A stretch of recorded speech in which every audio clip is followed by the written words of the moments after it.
ಬಸವ ಕಲ್ಯಾಣ ಕ್ಷೇತ್ರದ ಎಲ್ಲ ಪ್ರಜೆಗಳಿಗೂ ಶರಣಾರ್ಥಿಗಳು. ನಾನು ಗಣೇಶ್ ಪಾಟೀಲ್, MLA ಆಸ್ಪಿರೆಂಟ್. ಅಂದರೆ ಈ ಸಲ ಉಪಚುನಾವಣೆಯಲ್ಲಿ ನಡೆಯುತ್ತಿರುವಂತಹ ಶಾಸಕರ ಸ್ಥಾನಕ್ಕೆ ನಾನು ಕೂಡ ಚುನಾವಣೆಗೆ ನಿಂತ್ಕೊಳ್ಬೇಕು ಅಂತೇಳಿ ಅಂದ್ಕೊಂಡಿದ್ದೀನಿ. ನನಗೂ ಕೂಡ ಪ್ರಜೆಗಳ ಕೆಲಸವನ್ನು ಮಾಡಬೇಕು, ಸಮಾಜ ಕಾರ್ಯವನ್ನು ಮಾಡಬೇಕು ಅಂತೇಳಿ ಆಸೆ. ಸಮಾಜ ಕಾರ್ಯವನ್ನು ಮಾಡೋದಕ್ಕೆ ಹಲವು ಕ್ಷೇತ್ರಗಳಿವೆ, ಆದರೆ ನಾನು ಆರಿಸಿಕೊಂಡಂಥ ಕ್ಷೇತ್ರ ಈ ಶಾಸಕರ ಸ್ಥಾನ. ನಿನ್ನೆ ನಾವು ಈ ಪ್ರಜಾಕೀಯದಲ್ಲಿ ಪ್ರಜಾಪ್ರಭುತ್ವದಲ್ಲಿ ನಾನು ಕೆಲಸ ಮಾಡ್ತೀನಿ ಅಂದ ತಕ್ಷಣ ಹಲವು ಪ್ರಶ್ನೆಗಳನ್ನು ಕೇಳಿದರು. ಅದರಲ್ಲಿ ನಿನ್ನೆ ಕೆಲವು ಪ್ರಶ್ನೆಗಳನ್ನು ನಾವು ಡಿಸ್ಕಸ್ ಮಾಡಿದ್ದೀವಿ. ಇವತ್ತು ಕೂಡ ಕೆಲವು ಪ್ರಶ್ನೆಗಳನ್ನು ಡಿಸ್ಕಸ್ ಮಾಡೋಣ. ಮೊದಲನೇದಾಗಿ ಒಬ್ಬರು ಸ್ನೇಹಿತರು ಕೇಳಿರುವಂಥ ಪ್ರಶ್ನೆ ಏನಪ್ಪ ಅಂದರೆ, ಬಸವ ಕಲ್ಯಾಣದ ಅಭ್ಯರ್ಥಿಯಾಗಿ ಜನರು ನಿಮ್ಮನ್ನು ಏಕೆ ಗೆಲ್ಲಿಸಬೇಕು ಅಂತ ಕೇಳಿದ್ದಾರೆ.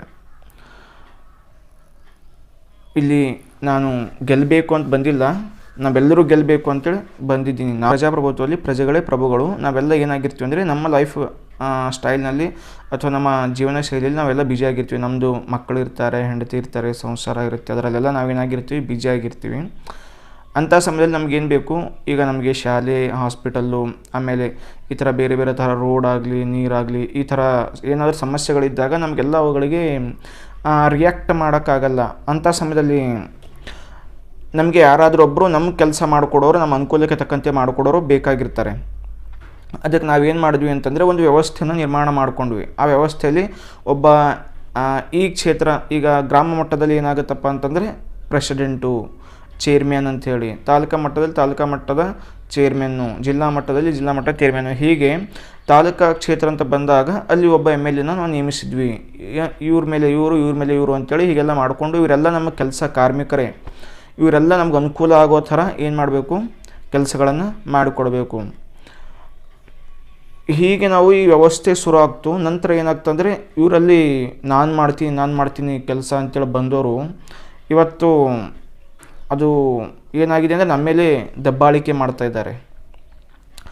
ಈಗ ಇಂಥ ಸ್ಥಾನದಲ್ಲಿ ದಬ್ಬಾಳಿಕೆಯನ್ನು ಸರಿ, ಆದರೆ ಕೆಲಸಗಳನ್ನು ಮಾಡ್ತಾ ಇಲ್ಲ ಸರಿಯಾಗಿ. ಇವಾಗ ಒಂದು ಓಣಿ ಇರುತ್ತೆ, ಅಲ್ಲಿ ಸರಿಯಾದ ಸಮಯಕ್ಕೆ ನೀರು ಬಿಡಬೇಕು, ಅದು ಬಿಡಿಸೋ ಕೆಲಸ ಅವನದು, ಆದರೆ ಅವನು ಏನು ಮಾಡ್ತಾಯಿಲ್ಲ, ಅದು ಕೆಲಸಗಳನ್ನು ಮಾಡ್ತಾಯಿಲ್ಲ. ಇದರಿಂದ ಮತ್ತೆ ನಾವು ಅವನಿಗೆ ಸಂಬಳ ಕೊಡ್ತಾಯಿದ್ದೀವಿ, ತಿಂಗಳಿಗೆ ಕಾರ್ ಕೊಡ್ತಾಯಿದ್ದೀವಿ ಓಡೋಕ್ಕೆ ವೇಗವಾಗಿ, ನಮಗಿಂತ ಅವನು ವೇಗವಾಗಿ ಕೆಲಸ ಮಾಡಲಿ, ಅಲ್ಲಿ ತುಂಬ ದೊಡ್ಡದಿರುತ್ತೆ ತಾಲೂಕಾ ಕ್ಷೇತ್ರ ಅಂತೇಳಿ. ಮತ್ತು ಅವನಿಗೆ ಇರೋದಕ್ಕೂ ಕೂಡ ಒಂದು ಮನೆ ವ್ಯವಸ್ಥೆ ಮಾಡಿಕೊಡ್ತಾಯಿದ್ವಿ. ಆದರೂ ಕೂಡ ಇಷ್ಟೆಲ್ಲ ನಾವು ಅವನಿಗೆ ಕೆಲಸ ಕೊಟ್ಟು ಸಂಬಳ ಕೊಟ್ಟು ಎಲ್ಲ ವ್ಯವಸ್ಥೆ ಮಾಡಿಕೊಟ್ರು ಕೂಡ ಅವನು ಸರಿಯಾಗಿ ಕೆಲಸ ಮಾಡ್ತಾಯಿಲ್ಲ. ಇಂಥ ಸಮಯದಲ್ಲಿ ಏನಾಗ್ತಿದೆ ಅಂತಂದರೆ ನಮ್ಮದೆಲ್ಲ ಹಣ ಪೋಲಾಗ್ತಾಯಿದೆ. ಅದಕ್ಕೋಸ್ಕರ ನಮಗೆ ಏನು ಬೇಕಾಗಿದೆ, ನಮ್ಮ ಇಚ್ಛಾನುಸಾರ ಕೆಲಸ ಮಾಡುವಂತಹ ಒಬ್ಬ ವ್ಯಕ್ತಿ ಬೇಕಾಗಿದ್ದರೆ ಅಂಥ ವ್ಯಕ್ತಿ ನಾನಾಗಬೇಕು ಅಂತೇಳಿ ಇಷ್ಟಪಡ್ತೀನಿ. ಅದಕ್ಕೋಸ್ಕರ ಇಲ್ಲಿ ಗೆಲ್ಲಬೇಕು ಅಂತ ಏನೂ ಬರೋದಿಲ್ಲ. ಇಂಥ ಕೆಲಸ ಮಾಡೋ ಈ ನಮ್ಮ ಜನರಿಗೂ ಕೂಡ ಕೆಲಸ ಮಾಡುವಂಥ ಅಭ್ಯರ್ಥಿ ಬೇಕಾಗಿದ್ದಾರೆ. ಅದಕ್ಕೋಸ್ಕರ ಅವ್ರು ನನ್ನನ್ನು ಆಯ್ಕೆ ಮಾಡುತ್ತಾರೆ, ನನ್ನಿಂದ ಕೆಲಸವನ್ನು ಪಡೆದುಕೊಳ್ಳುತ್ತಾರೆ ಅನ್ನೋ ನಂಬಿಕೆ ನನಗಿದೆ. ನಂತರ ಎರಡನೇ ಪ್ರಶ್ನೆ, ನೀವು ರಾಜಕೀಯಕ್ಕೆ ಬರ್ತಿರೋದು ಸ್ವಾರ್ಥ ಸೇವೆಗೂ ಸಮಾಜ ಸೇವೆಗೂ ಅಂತ ಕೇಳಿದ್ದಾರೆ. ಈಗ ನೇರವಾಗಿ ಹೇಳಬೇಕು ಅಂತಂದರೆ ನಾನು ರಾಜಕೀಯಕ್ಕೆ ಬರ್ತಾ ಇಲ್ಲ, ನಾನು ಪ್ರಜಾಕೀಯಕ್ಕೆ ಬರ್ತಾ ಇದ್ದೀನಿ. ಪ್ರಜಾಕೀಯ ವ್ಯವಸ್ಥೆಯನ್ನು ಪ್ರಜಾಪ್ರಭುತ್ವದಲ್ಲಿ ತರಬೇಕು ಅಂತೇಳಿ ನಂದು ಕೂಡ ಒಂದು ಅಳಿಲು ಸೇವೆಯನ್ನು ಮಾಡ್ತಾಯಿದ್ದೀನಿ. ಅದಕ್ಕೋಸ್ಕರ ನಾನು ರಾಜಕೀಯಕ್ಕೆ ಬರ್ತಾ ಇಲ್ಲ, ಪ್ರಜಾಕೀಯವನ್ನು ತೆಗೆದುಕೊಂಡು ಬರ್ತಾ ಇದ್ದೇನೆ. ಸ್ವಾರ್ಥ ಸೇವೆಗೂ ಸಮಾಜ ಸೇವೆಗೂ ನಾನು ಸ್ವಾರ್ಥ ಸೇವೆಗೂ ಬರ್ತಾ ಇಲ್ಲ, ಸಮಾಜ ಸೇವೆಗೂ ಬರ್ತಾ ಇಲ್ಲ. ಏನಕ್ಕೆ ಬರ್ತಾ ಇದ್ದೀನಿ, ಸಮಾಜ ಕಾರ್ಯ ಮಾಡೋದಕ್ಕೋಸ್ಕರ. ಇವತ್ತು ನಮಗೆ ಸೇವಕರು ಬೇಕಾಗಿಲ್ಲ. ಏಕೆಂತಂದರೆ ಸೇವಕರು ಏನು ಮಾಡ್ತಾರೆ, ತಮ್ಮ ಮನಸ್ಸಿದ್ದಾಗ ಮಾತ್ರ ಸೇವೆಯನ್ನು ಮಾಡ್ತಾರೆ. ಅಂದರೆ ಅವರು ಕೆಲಸ ಅನಿವಾರ್ಯ ಇದ್ದಾಗ ಬರಲ್ಲ, ಅವರಿಗೆ ಯಾವಾಗ ಕೆಲಸ ಮಾಡಬೇಕನ್ಸುತ್ತೋ ಅವಾಗ ಬರ್ತಾರೆ. ಅದಕ್ಕೋಸ್ಕರ ಅವರು ನಮಗೆ ಸೇವಕರು ಬೇಡ, ನಮಗೆ ಕೆಲಸ ಮಾಡೋರು ಬೇಕು. ಯಾಕಂದರೆ ನಾವು ಸಂಬಳ ಕೊಡ್ತಾಯಿದ್ದೀವಿ, ಮನೆ ಕೊಡ್ತಾಯಿದ್ದೀವಿ, ಕಾರ್ ಕೊಡ್ತಾಯಿದ್ದೀವಿ. ಅವ್ರಿಗೆಲ್ಲ ಕೊಟ್ಟು ಪಾಪ ಇವ್ರ ಕಡೆಯಿಂದ ಯಾಕೆ ಸೇವೆ ಮಾಡಿಸ್ಕೊಳ್ಳೋದು, ಅವ್ರ ಕಡೆಯಿಂದ ಕೆಲಸ ಮಾಡ್ತೀವಿ ಅಂತೇಳಿ ಬಂದವ್ರ ಕಡೆಯಿಂದನೇ ಕೆಲಸ ಮಾಡಿಸ್ಕೊಳ್ಬೇಕು. ಅದಕ್ಕೋಸ್ಕರ ನನಗೆ ಎಲ್ಲ ಸಂವಿಧಾನದ ಪ್ರಕಾರ ಸಂಬಳ ಕೊಡ್ತಿರ್ತೀರ ನೀವು ಪ್ರಜೆಗಳು, ವ್ಯವಸ್ಥೆಯೆಲ್ಲ ಮಾಡಿಕೊಡ್ತೀರ. ಅದಕ್ಕೋಸ್ಕರ ನಾನು ಸಮಾಜ ಕಾರ್ಯವನ್ನು ಮಾಡೋದಕ್ಕೋಸ್ಕರ ಬರ್ತಾಯಿದ್ದೀನಿ. ನಿಮಗೆ ಅನುಕೂಲ ಆಗುವ ಹಾಗೆ ಆ ಕೆಲಸಗಳನ್ನು ಮಾಡೋದೇ ನನ್ನ ಜವಾಬ್ದಾರಿ. ನಾನು ಸಮಾಜ ಕಾರ್ಯವನ್ನು ಮಾಡಬೇಕು, ಇದರಲ್ಲಿ ನನಗೆ ಖುಷಿ ಇದೆ. ಈ ಖುಷಿ ಇರುವಂಥ ಕೆಲಸಗಳನ್ನು ಮಾಡೋದಕ್ಕೋಸ್ಕರ ನಾನು ಬರ್ತಾಯಿದ್ದೀನಿ. ಆಮೇಲೆ ಇನ್ನೊಂದು ಪ್ರಶ್ನೆ ಕೇಳಿದ್ದಾರೆ, ಕಡಿಮೆ ಅವಧಿಯಲ್ಲಿ ನೀವು ಜನರಿಗೆ ಹೇಗೆ ನಿಮ್ಮ ವ್ಯಕ್ತಿತ್ವ ತಲುಪಿಸುತ್ತೀರಿ ಅಂತೇಳಿ ಕೇಳಿದ್ದಾರೆ. ಸಮಯ ತುಂಬ ಕಡಿಮೆ ಇದೆ. ಈ ಕಡಿಮೆ ಸಮಯದಲ್ಲಿ ನಾನು ಎಲ್ಲರನ್ನು ತಲುಪೋದಕ್ಕೆ ಅಸಾಧ್ಯ ಅಂತಲ್ಲ, ಸ್ವಲ್ಪ ಸಾಧ್ಯ ಇಲ್ಲ. ಅದಕ್ಕೋಸ್ಕರ ಇವಾಗ ಏನು ಮಾಡಬೇಕಪ್ಪ ಅಂತಂದರೆ, ನನ್ನ ವ್ಯಕ್ತಿತ್ವವನ್ನು ಪರಿಚಯ ಇರುವಂತಹ ವ್ಯಕ್ತಿಗಳು ಏನು ಮಾಡಬೇಕು, ನೀವು 4 ಜನಕ್ಕೆ ಹೇಳಬೇಕು. ಅದರಿಂದ ಏನಾಗುತ್ತೆ, ಈ ಚೈನ್ ಸಿಸ್ಟಮ್ ಥರ ಏನಾಗುತ್ತೆ, ಕಡಿಮೆ ಅವಧಿಯಲ್ಲಿಯೂ ಕೂಡ ಹೆಚ್ಚು ಜನವನ್ನು ತಲುಪುವಂಥ ಕೆಲಸ ಆಗುತ್ತೆ. ಆಮೇಲೆ ಇನ್ನೊಂದು, ಇದನ್ನು ನಾವು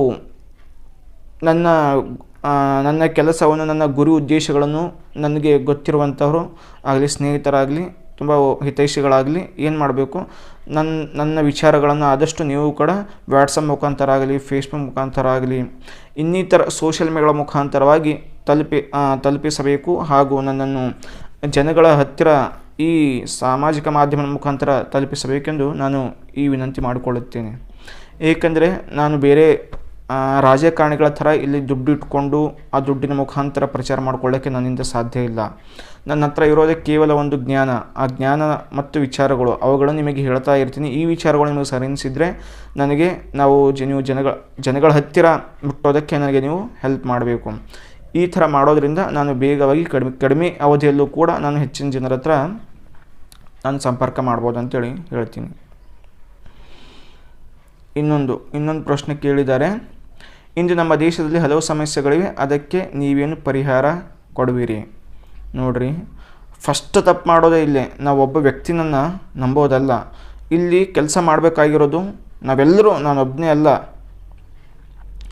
ನೀವೆಲ್ಲ ಏನು ಮಾಡಬೇಕು, ನಮಗೆ ಇಂಥ ಸಮಸ್ಯೆ ಇದೆ ಅಂತೇಳಿ ನಮ್ಮ ಹತ್ರ ಬರಬೇಕು, ನಮಗೆ ಇದನ್ನು ಮಾಡಿಕೊಡ್ರಿ ಅಂತ ನೀವು ಹೇಳಬೇಕು. ಅದನ್ನ ಮಾಡಿಕೊಡೋ ಜವಾಬ್ದಾರಿ ನಮ್ಮದು.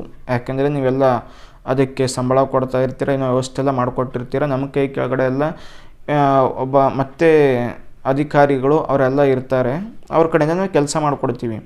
ಹಲವು ಸಮಸ್ಯೆಗಳು ಏನೇ ಇರಲಿ, ಯಾವುದು ಅವಶ್ಯಕವಾದಂಥ ಸಮಸ್ಯೆ ಇದೆಯೋ ಅದನ್ನು ಖಂಡಿತವಾಗಿ ಮಾಡಿಕೊಡಲೇಬೇಕು. ದೇಶದಲ್ಲಿ ನೋಡಿ, ಇವಾಗ ನಾನು ಕ್ಷೇತ್ರದಲ್ಲಿದ್ದೀನಿ. ಈ ಕ್ಷೇತ್ರದ ಏನಾದರೂ ಸಮಸ್ಯೆಗಳಿದ್ದರೆ ಮಾತ್ರ ನಾನು ಬಗೆಹರಿಸಬೇಕು. ದೇಶದ ಕೆಲಸ ಏನಾಗುತ್ತೆ ಅಂದರೆ, ಮತ್ತೆ ಅಲ್ಲಿ ಒಂದು ವ್ಯವಸ್ಥೆ ಇದೆ, ಕೇಂದ್ರ ಸರ್ಕಾರ ಅಂತಿದೆ. ಆ ಕೇಂದ್ರ ಸರ್ಕಾರದ ಕೆಲಸಗಳು ಏನು ಮಾಡಬೇಕು ಅವ್ರು ಮಾಡ್ತಾರೆ. ನಮಗೆ ಇಲ್ಲಿ ಈ ಕ್ಷೇತ್ರದಲ್ಲಿ ಏನು ಕೆಲಸ ಇದೆ ಅದಕ್ಕೆ ನನ್ನನ್ನು ನೇಮಿಸಿದ್ದೀರಾ, ನಾನು ಆ ಕೆಲಸಗಳನ್ನು ಮಾಡಿಕೊಡ್ತೀನಿ. ಅಕಸ್ಮಾತ್ ನೀವು ಹೀಗೆ ನನ್ನ ಕೆಲಸಗಳು ಇಷ್ಟಾಗಿ ನೀವು ಆ ಕೇಂದ್ರ ಸರ್ಕಾರದ ನಾನು ನೇಮಿಸಿದರೆ ಆ ಕೆಲಸಗಳನ್ನು ಮಾಡಿಕೊಡ್ತೀನಿ. ಅದಕ್ಕೋಸ್ಕರ ಇವಾಗ ನೀವು ಕ್ಷೇತ್ರದ ಅಭ್ಯರ್ಥಿಯಾಗಿ ನಾನು ಚುನಾವಣೆ ನಿಂತ್ಕೊಳ್ತಾ ಇದ್ದಂತಂದರೆ, ಈ ಕ್ಷೇತ್ರದ ಸಮಸ್ಯೆಗಳೇನಿದ್ದಾವೆ, ನನಗೂ ಕೆಲವು ಸಮಸ್ಯೆಗಳು ಇರ್ತಿದ್ವಿ, ನಮ್ಮ ಸ್ನೇಹಿತರು ಕೆಲವು ಸಮಸ್ಯೆಗಳನ್ನು ಹೇಳಿದ್ದಾರೆ. ಇನ್ನು ನೀವು ಸಾಮಾನ್ಯ ಪ್ರಜೆಗಳು ಕೂಡ ಕೆಲವು ಸಮಸ್ಯೆಗಳನ್ನು ತರ್ಬೋದು ಆಯ್ಕೆಯಾದ ಮೇಲೆ. ಅವುಗಳನ್ನು ಪರಿಹಾರ ಮಾಡೋಣ. ನಾನೊಬ್ಬನ ಕಡೆನೇ ಪರಿಹಾರ ಮಾಡೋಕ್ಕಾಗಲ್ಲ. ಇಲ್ಲೆಲ್ಲ ತುಂಬ ಬುದ್ಧಿವಂತರೆಲ್ಲ ಇರ್ತಾರೆ, ಅಧಿಕಾರಿಗಳು ಇರ್ತಾರೆ, ಎಕ್ಸ್ಪರ್ಟ್ಸ್ ಇರ್ತಾರೆ. ಅವರುಗಳೆಲ್ಲ ಒಂದು ಕಮಿಟಿ ಮಾಡೋಣ, ಆ ಸಮಸ್ಯೆಗಳಿಗೆ ಕಾರಣಗಳೇನು ಹುಡುಕೋಣ, ಅದಕ್ಕೆ ಪರಿಹಾರಗಳೇನು ಹುಡುಕೋಣ, ಆ ಪರಿಹಾರವನ್ನು ಚಾಚು ತಪ್ಪದೆ ಪಾಲನೆ ಮಾಡೋಣ. ಈ ಥರ ಮಾಡೋ ಮುಖಾಂತರ ಎಲ್ಲ ಸಮಸ್ಯೆಗಳನ್ನು ನಾವು ಏನು ಮಾಡ್ಬೋದು ಅಂತಂದರೆ ಪರಿಹಾರ ಕಂಡುಕೊಳ್ಬೋದು. ಇನ್ನೊಂದು ಪ್ರಶ್ನೆ ಕೇಳಿದ್ದಾರೆ ಸ್ನೇಹಿತರು, ಜನರಿಗೆ ನೀವು ಏನನ್ನು ಆಶ್ವಾಸನೆ ಕೊಡಲು ಬಯಸುತ್ತೀರಿ? ನಾನು ಆಶ್ವಾಸನೆ ಕೊಡೋದಕ್ಕೆ ರಾಜಕಾರಣಿ ಅಲ್ಲ, ನಾನು ಕೆಲಸ ಮಾಡುವಂಥವನು ಪ್ರಜಾಕಾರಣಿ. ಅದಕ್ಕೋಸ್ಕರ ನಾನು ಇಲ್ಲಿ ಆಶ್ವಾಸನೆ ಕೊಡೋದಿಲ್ಲ. ಕರೆಕ್ಟಾಗಿ ಏನು ಮಾಡಬೇಕಾಗತ್ತೆ, ಸುಮ್ಮನೆ ನಾವು ಬಸವ ಕಲ್ಯಾಣವನ್ನು ಕೆಲವು ದಿವಸಗಳಲ್ಲಿ ಬೆಂಗಳೂರನ್ನು ಮಾಡ್ತೀನಿ, ಆ ಥರ ಮಾಡ್ತೀನಿ, ಈ ಥರ ಅದು ಮಾಡ್ತೀನಿ, ಇದು ಮಾಡ್ತೀನಿ ಅಂತ ಹೇಳೋ ಅವಶ್ಯಕತೆ ಏನಿಲ್ಲ. ಆಶ್ವಾಸನೆ ಕೊಡೋದು ತಪ್ಪು. ಆಶ್ವಾಸನೆ ಕೊಡಬೇಕು, ಕೊಟ್ಟ ಮೇಲೆ ಅದನ್ನ ಪಾಲನೆ ಮಾಡಬೇಕು. ಈಗ ನಾನು ಸುಮ್ಮನೆ ನಿಮ್ಗೆ ಸುಳ್ಳೆ ಆಶ್ವಾಸನೆಗಳು ಅದು ಮಾಡ್ತೀನಿ ಅಂತ ಕೊಡೋದಕ್ಕಿಂತ, ಎಷ್ಟಿದೆ ಈ ಕ್ಷೇತ್ರದಲ್ಲಿ ಬಜೆಟ್ ಎಷ್ಟಿದೆ, ಆ ಕೆಲಸಗಳಿಂದ ಏನೇನು ಆಗಬೇಕು ಅನ್ನೋದೆಲ್ಲ ಇವಾಗೆಲ್ಲ ನಮ್ಮ ಕಡೆ ಎಲ್ಲ ಅಧಿಕಾರಿಗಳು, ಎಕ್ಸ್ಪರ್ಟ್ಸು, ಪ್ರವೀಣರೆಲ್ಲ ಇರ್ತಾರೆ. ಅವುಗಳನ್ನೆಲ್ಲ ನಾವೇನು ಮಾಡ್ತೀವಿ, ಕೂತ್ಕೊಂಡು ಒಂದು ಕಮಿಟಿ ಮಾಡಿಕೊಂಡು ಡಿಸ್ಕಸ್ ಮಾಡಿ, ಈ ಹಣವನ್ನು ಇದಕ್ಕಿಷ್ಟು ಬಳಸಬೇಕು, ಈ ಹಣವನ್ನು ಇದಕ್ಕೆ ಬಳಸಬೇಕು, ಇದನ್ನು ಇದಕ್ಕಿಷ್ಟು ಬಳಸಬೇಕು ಅಂಥೇಳಿ ಯೋಜನೆಗಳು ಹಾಕ್ಕೊಂಡು ಕೆಲಸ ಮಾಡಬೇಕು. ಸುಮ್ಮನೆ ಏನೇನೋ ಆಶ್ವಾಸನೆಗಳು ಕೊಡೋದಲ್ಲ. ಇವಾಗೆಲ್ಲ ಆಶ್ವಾಸನೆ ಕೊಟ್ಟೇ ಕೂಡ ಅದನ್ನು ಪಾಲನೆ ಮಾಡೋಕ್ಕಾಗ್ತಾಯಿಲ್ಲ. ಆ ಥರ ನನ್ನಿಂದ ಕೂಡ ಅದೇ ಆಗಬಾರ್ದು. ಏನಾದರೂ ಬೇರೆ ಕೆಲಸಗಳಾಗಬೇಕು, ಕೆಲಸ ನಾನು ಸಮಾಜ ಸೇವಕರು ನಾಯಕರು ಅನ್ಸ್ಕೊಂಡವ್ರು ಆಶ್ವಾಸನೆ ಕೊಡ್ತಾರೆ. ಕಾರ್ಮಿಕನ ಆಶ್ವಾಸನೆ ಕೊಡೋಕ್ಕೆ ಸಾಧ್ಯ?